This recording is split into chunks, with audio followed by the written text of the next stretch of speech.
திரு ஷியாம், காங்கிரஸினுடைய நகர்வுகள் தான் அதிகமாக விவாதிக்கப்படுது. ஏதாவது மாற்றம் வர வாய்ப்பு இருக்குன்னு நினைக்கிறீங்களா நீங்கள்? காங்கிரஸ் கட்சி மைனாரிட்டி ஓட் பேங்கை ரெப்ரசென்ட் பண்றதுங்கிற வாதத்தையே நான் ஏற்றுக்கொள்ளவே இல்லை. ஏன்னா பழைய தேர்தல் வரலாறு இருக்கு. அது சொன்னோம்னா தமிழ் மொழி 67 வரலாறு இப்போ பொருந்தாது பாரு. 67 வரலாறு எதுக்கு நம்ம சுட்டி காட்டுறோம்னா இன்னைக்கு அண்ணா நினைவு நாளுங்கிறதுனாலதான். அப்பவுமே வித்தியாசம் 8% தான். வெற்றி பெற்ற திமுக கூட்டணிக்கும் வெற்றி வாய்ப்பை தவறவிட்ட காங்கிரஸ் கூட்டணிக்கு இடையில 8% தான் டிஃபரன்ஸ் இருந்துச்சு. 5000 ஓட்டுகளை 70 தொகுதி மாறுச்சு. அதுவல்ல மைனாரிட்டி ஓட்டுனா என்ன? இஸ்லாமிய ஓட்டு வங்கி, கிறிஸ்தவ ஓட்டு வங்கி மற்றும் மொழி சிறுபான்மையினர், இதுதான் மைனாரிட்டி ஓட்டு வங்கி. இஸ்லாமிய ஓட்டு வங்கி ஒரு நாளைக்கு காங்கிரஸுக்கு ஓட்டே போடாது. என்ன காரணம்னா பிஜேபி ஜெயிச்சிருங்கிற ஒரு பயம். கிறிஸ்தவ ஓட்டு வங்கி இப்போ ஒரு 3-4 நாளைக்கு முன்னாடி எல்லா கிறிஸ்தவ சங்கங்களும் கூடி ஒரு முடிவு எடுத்தாங்க. அதெல்லாம் பேப்பர்களில் வரதில்லைங்க, ஆனால் எங்களுக்கு தெரியும். ஏன்னா கீழே அந்தந்த ஆர்கனைசேஷனோட தொடர்பு வச்சிருக்கிறோம். அவங்க என்ன முடிவு எடுத்தாங்க அப்படின்னா, வரவிருக்கிற தேர்தலில் யாரை தோற்கடிக்கணுங்கிறதா நமக்கு முக்கியம். அதான் அவங்க முடிவு. அவ்வளவுதான். யாரை தோற்கடிக்கணுங்கிறதா, திமுக தோற்கடிக்கணுங்கிறதா அவங்க குறிக்கோள் கிடையாது. அது காங்கிரஸ் கூட இருக்கிறதுனாலதான் அந்த வேல்யூ இருக்குன்னு சொல்றாங்க. காங்கிரஸ் இப்போதும் தனியாக போட்டியிட்டால் அல்லது தாவேகாவுடன் சேர்ந்தால் இந்த மைனாரிட்டி ஓட்டு போகவே போகாதுங்க. காரணம் என்னன்னா, அது பிஜேபி அதிமுக கூட்டணி தான் அதோட பிரச்சனை. அதிமுக தனியா நின்னா மாறும், அதிமுக பிஜேபி கூட்டணினா மாறாது. இது ரொம்ப சிம்பிளான ஒரு ஃபேக்ட் தான். இன்னொரு முக்கியமான விஷயம் என்னன்னா, காங்கிரஸ் கட்சி என்பது அதிக சீட்டு நீங்க கொடுத்தீங்கன்னா, பழைய உதாரணம் தான். எப்படி புதுக்கோட்டையில காமன் கேண்டிடேட் போட்டா கட்சி பாழாகும்னு கலைஞர் நினைச்சாரோ அதே தான். நீங்க இப்ப கூடுதலா கொடுத்தீங்கன்னா எல்லாருக்கும் கூடுதலா கொடுக்கணும். அப்படின்னா திமுக பழையபடி குறைச்சலா தான் நிக்க முடியும். இது எதுக்கான ஒரு பாயிண்ட் அப்படின்னா, திமுக தோற்கடிக்கணுங்கிறதுக்காக சொல்லப்படுகிற ஒரு கொல்லைப்புறவழியாக சொல்லப்படுகிற பாயிண்ட் தான். திமுக தோக்கணும், அதுக்கு என்னலாங்க வழி? திமுக கூட்டணியில விரிசல், காங்கிரஸ் போகுது, தாவேகாவோட சேரப்போகுது. தாவேகா ராமதாஸ் அப்படி பாத்தீங்கன்னா திமுக எதிராக எல்லாரும் ஒன்னா சேர்ந்தா தான் திமுக தோத்து போயிருமே. இதுக்கு என்ன பெரிய அளவுக்கான விளக்கம் நமக்கு தேவைப்படுது? இதெல்லாம் கற்பனை கூட்டணி தான். களத்துல எது சாத்தியம்னா அவங்களுக்கு அவங்கவுங்க கட்சி முக்கியம். நான் தேர்தல்ங்க தோத்துட்டோம், நான் அரசியல் விட்டே ஓடிடுவோமா? திருப்பி கட்சி நடத்தணும்ல, கட்சிக்காரன் வேணும்ல. இப்ப கட்சிக்காரனுக்கு உற்சாகம் வேணும்ல.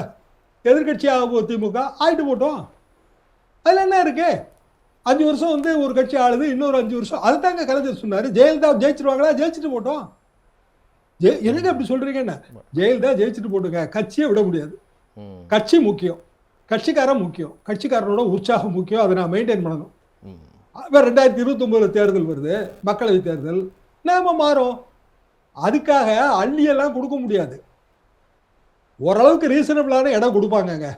25ங்கிறத 2 கூட்டி கொடுத்தாலும் மற்றவங்களுக்கும் அந்த 2 கூட்டி கொடுக்க வேண்டியது வரும். அப்படின்னா அவங்களுக்கு ஓவரால் சீட்டு இடிக்கும். ஆனாலும் காங்கிரஸ் போயிட வேண்டாம்னு நினைப்பாங்க. ஜீவசாப்தன் சொல்றோம் அந்த பாயிண்ட் தான், போயிட வேண்டாம். ஏன்னா ராகுல் காந்தி மேல ஒரு கரிசனம் இருக்கு. அப்படின்னா அதுக்கு எவ்வளவு கொடுக்கலாம்? இப்ப நீங்க உங்க பலத்தை மட்டும் நீங்க பெருக்கி இருந்தீங்கன்னா இப்படி எல்லாம் நீங்க கெஞ்ச வேண்டியது வருமா? நீங்க பலமா இருந்தீங்கன்னு வைங்க, அவன் ஓடி போய் கீழே நிப்பான், ஐயா எங்களோட சேர்ந்துக்குங்க. ஏங்க எந்த தேர்தலுங்க முக்கியம் பிஜேபிக்கு? 2024 தேர்தல். அதுல முறுக்கிட்டு போனாரு எடப்பாடி பழனிசாமி அவர்கள். ஆனா அதுக்கு அடுத்த 6 மாசம் 7 மாசத்துல அமித்ஷா ஓடோடி கூட்டணி வச்சாரு. ஏன்னா எடப்பாடி பழனிசாமி கிட்ட ரெட்டையில கிட்ட ஒரு குறிப்பிட்ட தகுந்த ஓட்டு வங்கி இருக்கு. அப்படியான ஓட்டு வங்கி காங்கிரஸ் கிட்ட இருந்தா எல்லாரும் போய் நின்றுப்பாங்க, கியூல நின்றுப்பாங்க. ஓட்டே இல்லைன்னு தெரிஞ்ச பிறகு நீங்க எவ்வளவுதான் முயற்சி பண்ணாலும் இவ்வளவுதானே கிடைக்கும், இவ்வளவுதானே வாய்ப்பு இருக்கு. வாய்ப்பை உணர்ந்து கொள்ளுங்கள், வாய்ப்பை நழுவ விடாதீர்கள். இதுதான் அரசியல் பாலபாடம். சரி, நன்றி. வர ஒரே ஒரு சுருக்கமா சியாம் அவர்கள் சொன்னதுக்கு மட்டும், இப்போ அவர் அன்னைக்கு பை எலெக்ஷன்ல ஐயா கலைஞர் என்ன ஸ்டாண்ட் எடுத்தாருங்கிறது. அப்போ அன்னைக்கு பை எலெக்ஷன்ல ஜெயிச்சு மட்டும் என்ன நடக்க போகுது? பை எலெக்ஷன்ல ஜெயிக்கிறது ஒரு பை எலெக்ஷன்ல ஒரு முடிவு எடுக்கிறதுக்கும் ஒரு ஜெனரல் எலெக்ஷன்ல முடிவு எடுக்கிறதுக்கும் மலைக்கும் மடுவுக்கும் உண்டான வித்தியாசம். ஆட்சியே பறி போயிடும். ஒரே ஒரு நிமிஷம், பை எலெக்ஷன் நடக்கல. பை எலெக்ஷன் தேர்தல் ஆணையம் கேன்சல் பண்ணி விட்டுருச்சு. ஆனா அதுக்கு பிறகு என்ன ஆச்சுன்னா, பாமக அந்த கூட்டணியில் இருந்துச்சு. பாமக கூட்டணியில் இருக்கும்போது பாமக எத்தனை இடங்களை தெரிவீர்கள் ஒரு கேள்வி கலைஞரை தான் கேட்க விட்டாரு பத்திரிகையாளர்களை. அதை அவங்க தானே கேட்கணும். கலைஞர் பதில் சொன்னார். மறுநாளே டாக்டர் எங்களுக்கு 40 இடம் வேணும்னாரு. 40 இடம்னா அப்ப நண்பர்களாக சேர்ந்தோம், நண்பர்களாக பிரிவோம்னு சொல்லி அனுப்பிட்டாரு. காங்கிரஸ் கட்சி உடைஞ்சது, பாமகவை சேர்த்துட்டாரு. இப்பவும் ஜீவசாப்தன் அந்த ஒரு பாயிண்ட்குள்ள வந்தாரு. யாரு? அவரும் வந்தாரு, நம்ம ஜென்ராமும் வந்தாரு. காங்கிரஸ் கட்சி இன்றுள்ள நிலைமையில் தொடர வேண்டும் என்றால் 18 எம்எல்ஏ சிட்டிங் எம்எல்ஏ அடுத்த வாட்டி அவன் சட்டமன்றத்துக்கு போனோம். எக்கு தப்பான முடிவு எடுத்தால் காங்கிரஸ் கட்சி உடையும், அவ்வளவுதான். ரொம்ப சிம்பிள் தானே அது. உடைச்சிருவாங்க. அந்த இடத்துல தான் உடையுங்க, உடைச்சிருவாங்க. இப்போ அந்த இடத்துல இன்னைக்கு வந்து ஒரு பை எலெக்ஷனுக்கு ஒரு எடுக்கிற முடிவு செகண்ட் டைம் வரும்போது ஒரு ஆர்குமெண்ட் சேக்கு அவர் வேண்டாங்கிற மாதிரி இன்னைக்கு திராவிட முன்னேற்ற கழகம் அதை சொல்லக்கூடிய நிலைமையில இன்னைக்கு இல்லையே. இப்ப இன்னைக்கு ஐயா கலைஞர் இருந்திருந்தாருன்னா இன்னைக்கு இந்த 2 மாசமா இன்னைக்கு 2 மாசம் இந்த காங்கிரஸ் எழுப்பி இருக்கக்கூடிய பிரச்சனைய ஐயா கலைஞர் இருந்தாருன்னா இதனால இது வரைக்கும் 2 மாசம் இந்த பிரச்சனை தொடர்ந்து இருக்குமா? இந்த 2 மாசமா இந்த காங்கிரஸ் குரல் இந்த அளவுக்கு ஓங்கி ஒலிச்சிருக்குமா? நீங்க சொல்றது ராங் ரெப்ரசன்டேஷன். எப்படின்னா 96 2001 ஆட்சி வந்து பொற்கால ஆட்சி. பொற்கால ஆட்சி தொடர்ந்து தான் திமுக ஓட்டு கடிச்சு தோத்துருச்சு. ஏன் தெரியுமா? பிஜேபி அதுல இருந்துச்சு. தேசிய கட்சிகளுக்கு வாழ்வளிக்கக்கூடிய எதையுமே தமிழ்நாட்டு அரசியல்ல அது சரியா வராது. காங்கிரஸ் யாரு? காங்கிரஸ் தேசிய கட்சி. காங்கிரஸ் மந்திரி காங்கிரஸ் கட்சியோட நீங்க கூட்டணியை வச்சு ஜெயிக்க முடியும்னு நினைக்கும் போது ஒரு பாரதிய ஜனதா வந்து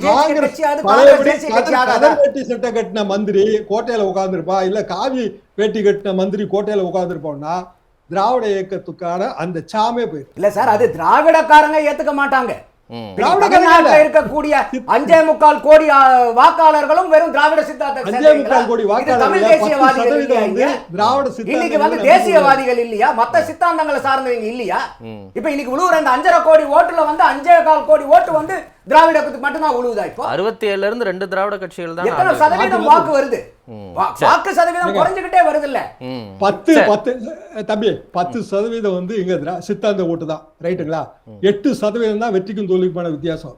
நீங்க வந்து அப்படியான ஆர்குமெண்ட் வச்சீங்கன்னா 10% ஓட்டும் திராவிட இயக்கங்களுக்கு எதிராக மாறிடும். இல்ல அதுதான் சொல்றேன். இவர் சொல்ற மாதிரி அந்த 8% தான் டிசைடிங்னா அதத்தான் சொல்றேன். விஜய் அவர்கள் உள்ளார வரும்போது அவர் எடுக்கக்கூடிய அந்த வாக்கு சதவீதம் பெரிய அளவுக்கு ஸ்விங்கை ஏற்படுத்துதுங்கிற ஒரு பயங்கரமான ஒரு அன்சர்டனிட்டியை கிரியேட் பண்றது அதுதான். இப்ப இல்லன்னா காங்கிரஸ் இந்த ஸ்டாண்ட் எடுக்காது. சரி, everybody knows that. Right right. இன்னைக்கு காங்கிரஸ் இந்த ஸ்டாண்ட் எடுக்கிறதுக்கு காரணமே தாவேகாங்கிற விஜய்ங்கிற ஒரு அவங்களுக்கு வந்து ஒரு